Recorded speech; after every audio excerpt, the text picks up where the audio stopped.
बिस्मिल्लाहिर्रहमानिर्रहीम, अस्सलाम वालेकुम। मैं हूं मखदूम शहाबुद्दीन। 14 नवंबर 2025 जुमअतुल मुबारक का बाबरकत दिन। तीन इंतहाई अहम तरीन डेवलपमेंट्स हैं जो आपके सामने रखनी है। पहली डेवलपमेंट, भारत और तुर्की के दरमियान हालात जो हैं वो कशीदा हो चुके हैं और भारत ने अब बाज़ाब्ता तौर पर तुर्की से पंगा लेने का फैसला कर लिया है। बीजेपी सरकार इस वक्त तुर्की को निशाने पर लिए हुए है।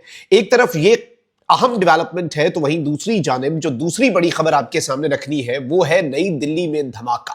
और नई दिल्ली में धमाके का पहला जवाब भारत की हुकूमत ने दे दिया है। इस हवाले से भी बड़ी डेवलपमेंट है। और साथ ही साथ पाकिस्तान की अफवाज, इस वक्त आपको पता है कि जो G11 इस्लामाबाद में धमाका हुआ उसके हवाले से भी कुछ लेटेस्ट डेवलपमेंट्स रखूंगा आपके सामने। लेकिन पाकिस्तान की अफवाज ने पाक अफगान बॉर्डर पर दुश्मन जो है उस पर बहुत बड़े लेवल पर तबाही फेरी है। इस हवाले से कुछ इंतहाई इंपॉर्टेंट डिटेल्स डिस्कस कर लेते हैं, तीनों खबरों को एक एक करके। अगर अभी तक आपने इस वीडियो को लाइक नहीं किया तो लाइक जरूर कर दें, कॉमेंट सेक्शन में पाकिस्तान जिंदाबाद का नारा जरूर लिखें और जिन लोगों ने चैनल को सब्सक्राइब नहीं किया उनसे मेरी ये दरखास्त है कि चैनल को भी लाजमी सब्सक्राइब कर लें। नाज़रीन किराम, इस वक्त मैं आपको ये बताऊं कि ये जो G11 इस्लामाबाद में जुडिशल कॉम्प्लेक्स के बाहर धमाका हुआ उसके हवाले से पाकिस्तान की गवर्नमेंट जो है उसने मौक़िफ़ जारी किया है कि CTD ने और इंटेलिजेंस ब्यूरो डिवीजन और इस्लामाबाद के दीगर जो कानून नाफिज करने वाले इदारे हैं उनकी कार्रवाई के नतीजे में जुडिशल कॉम्प्लेक्स पर हमले में मुलव्वस TTP और फितनल खवारिज के दहशतगर्द सेल के 4 अरकान को गिरफ्तार कर लिया गया है। और इससे पहले यह खबर आई थी कि इसमें जो लोग मुलव्वस हैं उन्हें मार दिया गया है और अब पाकिस्तान ने इनका पूरा जो सेल है उस तक पहुंचकर उन्हें गिरफ्तार कर लिया है। एक पूरा नेटवर्क जो है वो बस्ट कर लिया है। और इस वक्त मैं आपको यह बता दूं नाज़रीन इकराम के दौरान तफ्तीश साजिदुल्लाह उर्फ शीना जो खुदकुश हमलावर का हैंडलर है उसने एतराफ़ किया कि TTP फितनल खवारिज कमांडर सईदुर रहमान उर्फ दादुल्ला जो कि साकिन है चरमांग बाजौड़, हाल मुकीम अफगानिस्तान और बाजौड़ के नवागही के लिए TTP का इंटेलिजेंस चीफ, उसने इसे टेलीग्राम एप्लीकेशन के जरिए राब्ता करके इस्लामाबाद में खुदकुश हमला करवाने का कहा ताकि कानून नाफिज करने वाले इदारों को ज्यादा से ज्यादा नुकसान पहुंचाया जा सके। दादुल्ला ने साजिदुल्लाह उर्फ शीना को खुदकुश बमबार उस्मान उर्फ कारी की तस्वीर भेजी ताकि वो उसे पाकिस्तान में वसूल करे। उसने अफगानिस्तान से आना था और बमबार उस्मान उर्फ कारी का ताल्लुक शिनवारी कबीले से था और वो नंगरहार अफगानिस्तान का रिहायशी था। खुदकुश बमबार अफगानिस्तान से पाकिस्तान पहुंचा तो साजिदुल्लाह उर्फ शीना ने उसे इस्लामाबाद के नवाही इलाके में ठहराया। अफगानिस्तान में मौजूद TTP फितनल खवारिज के कमांडर दादुल्ला की हिदायत पर साजिदुल्लाह उर्फ शीना ने अखन बाबा कब्रिस्तान पेशावर से खुदकुश जैकेट हासिल की और उसे इस्लामाबाद पहुंचाया और धमाके के रोज साजिदुल्लाह ने खुदकुश बमबार उस्मान उर्फ कारी को खुदकुश जैकेट पहनाई।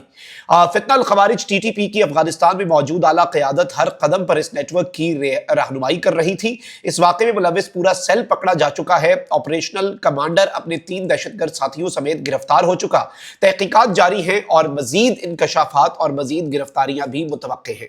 यानी पाकिस्तान प्रॉपर तरीके से इस पूरे के पूरे इंसिडेंट की ना सिर्फ तहकीकात कर रहा है बल्कि इस पूरे नेटवर्क को बस्ट कर चुका है और अब अफगानिस्तान की और अफगान शहरियों की इस हमले में शमूलियत के नाकाबिले तरदीद शवाहिद भी पाकिस्तान ने हासिल कर लिए हैं। इसके साथ ही साथ पाक अफगान बॉर्डर पर एक बड़ी कार्रवाई हुई है। पाकिस्तान आर्मी ने खैबर पख्तूनख्वा में बाजौड़ में 22 दहशतगर्दों को वासिले जहन्नुम किया है। मुतअद्दिद दहशतगर्द जो हैं वो जख्मी भी हुए हैं जबकि 22 जो हैं दे आर कंफर्म डेड। और इस वक्त बहुत ही खास किस्म की, वैसे तो नॉर्मल भी आपको पता है इंटेलिजेंस इंफॉर्मेशन मिलती है but this was very special secret intelligence जो है ये मिली कि इंडियन स्पॉन्सर्ड दहशतगर्द जो है वो एक गाँव के अंदर है और उस गांव को पहले ट्राइबल एल्डर्स जो हैं जो कबायली अमायदीन हैं उनकी मदद से खाली करवाया गया ताकि कोलेट्रल डैमेज ना हो सके। और उनका भी शुक्रिया कि उन्होंने ताउन किया और वो सब लोगों ने जैसे ही गांव एवैक्यूएट किया इन दहशतगर्दों के ऊपर क़यामत बर्पा हुई। पाक अफगान बॉर्डर के करीब ये कार्रवाई है जिसमें 22 दहशतगर्दों को पाकिस्तान की सिक्योरिटी फोर्सेज ने एलिमिनेट कर दिया है। अच्छा, ये होती है कार्रवाई, ये होता है दहशतगर्दी के मंसूबे के बाद या हमले के बाद आप ये कार्रवाई करते हैं जो पाकिस्तान ने की कि भाई पूरा नेटवर्क बस्ट करके सबूत दिखाए, तस्वीर जारी कर दी। फिर जो कार्रवाइयां भी हैं वो दहशतगर्दों को मार के होता है ना कि आप अचीवमेंट के तौर पे दिखाएं कि भाई हमने दहशतगर्द मारे हैं। इंडिया के अंदर एक बड़ा अजीब सा सिस्टम चल पड़ा है नाज़रीन इकराम। और अब ये आदित्य राज कौल NDTV के एडिटर हैं, इन्होंने खबर शेयर की है कि दिल्ली के अंदर जो बमबारी करने वाला उमर था उसके घर को इंडियन सिक्योरिटी फोर्सेज ने रात 2:30 बजे उड़ा दिया। और ये कहते हैं कि भाई ये रिस्पॉन्स है हमारा कि हर दहशतगर्द और उसका जो सहूलतकार है उसे भारत की तरफ से ये पैगाम है। यानी जिस काम के ऊपर ये छाती पीट रहे हैं और कह रहे हैं कि हमने बहुत बड़ा काम किया और हर दहशतगर्द के साथ यही सलूक होगा, मुझे समझ नहीं आई कि किसी दहशतगर्द को अगर आपने पकड़ लिया तो आप उसकी तहकीकात करें, आप उसके हैंडलर्स को पकड़ें, आप उसके सहूलतकारों को पकड़ें, आप उसके फैसिलिटेटर्स को पकड़ें, आप नेटवर्क को बस्ट करें। उसके घर को, खाली घर को रात के 2:30 बजे धमाका खेज मवाद लगा के दूर जाके बटन दबा के कौन सा सुकून आपने हासिल कर लिया है? मैं इस चीज को समझने की कोशिश कर रहा हूं कि why is this even an achievement. किसी मुअज़्ज़म मुआशरे में ऐसा होता है, भाई आप दहशतगर्दी के खिलाफ कार्रवाई करते हैं, दहशतगर्दों के खिलाफ कार्रवाई करते हैं, उसके घर को तबाह करके गालिबन ये मैसेज देना चाहते हैं कि हम घर उड़ा देंगे और ये शायद हमारी बड़ी सख्त पॉलिसी है और इंडिया का स्टेट जो है वो एक बड़ी सख्त गिर पॉलिसी के ऊपर अमल पैरा है।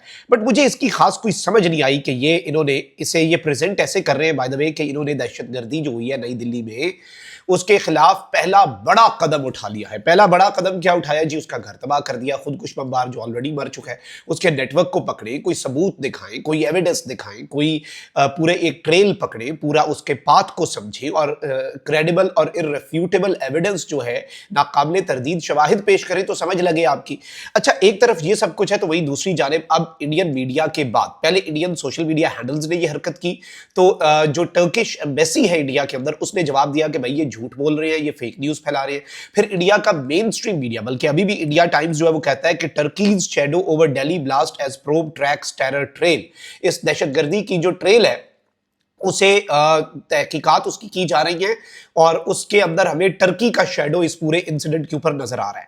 अब उससे भी ज्यादा ये आगे बढ़े हैं क्योंकि अब बीजेपी के जो सोशल मीडिया हैंडल्स हैं, याद रखिएगा BJP is the ruling party of India. BJP Narendra Modi की जमात है और उसके अकाउंट्स जो हैं वो भी अब इसी तर्ज पर, बाय द वे इन्होंने बीच में अफगानिस्तान को भी नहीं बख्शा। अब ये कह रहे हैं कि अफगानिस्तान के अंदर बेसिकली ये प्लानिंग हुई लेकिन तुर्की जो है उसकी इन्वॉल्वमेंट थी। तुर्की जो है उसने सेफ हेवन प्रोवाइड किया, तुर्की के अंदर भी मीटिंग्स हुई अफगानिस्तान में भी और पाकिस्तान की ईमा पर। तो एक बहुत बड़ा इस तरह का इन्होंने एक प्लॉट सा या कोई ऐसी स्क्रिप्ट सी बनाई हुई है। लेकिन अब टर्की की प्रेसिडेंसी जो है उसने भी शटअप कॉल दी है और उनकी तरफ से भी स्टेटमेंट आई है कि भाई ये किस तरह का घटिया मजमूम और 2 नंबर किस्म का प्रोपेगेंडा तुम लोग कर रहे हो। और अब डिप्लोमेटिक टेंशंस जो हैं इस इंसिडेंट के बाद तुर्की और इंडिया के दरमियान बढ़ चुकी है क्योंकि बीजेपी एसोसिएटेड हैंडल्स जो हैं उन्होंने तुर्की के ऊपर ये इल्जाम बगैर किसी सबूत के लगाना शुरू कर दिया है कि तुर्की जो है वो इन्वॉल्व है दिल्ली ब्लास्ट में। देखिए, इससे पहले तुर्की क्या इन्होंने बाइकॉट की बात की, तुर्की ने जूते की नोक पे रखा, तुर्की पाकिस्तान के साथ खड़ा रहा। लेकिन ये संगीन इल्जाम है कि आप एक मुल्क के ऊपर दहशतगर्दी की पुष्टपनाही का इल्जाम लगा रहे हो। भाई उस मुल्क का लेना देना कुछ नहीं है। पाकिस्तान पर भी ये इसी तरह से इल्जाम लगाते हैं, नैरेटिव बनाते हैं और अब तुर्की पर भी। तो तुर्की ने मुंह तोड़ जवाब दिया और अब मजीद ये जो डिप्लोमेटिक टेंशन है दोनों मुल्कों के दरमियान ये बढ़ती हुई हमें नजर आ रही है। अपना बहुत ख्याल रखिए। निगमान पाकिस्तान जिंदाबाद।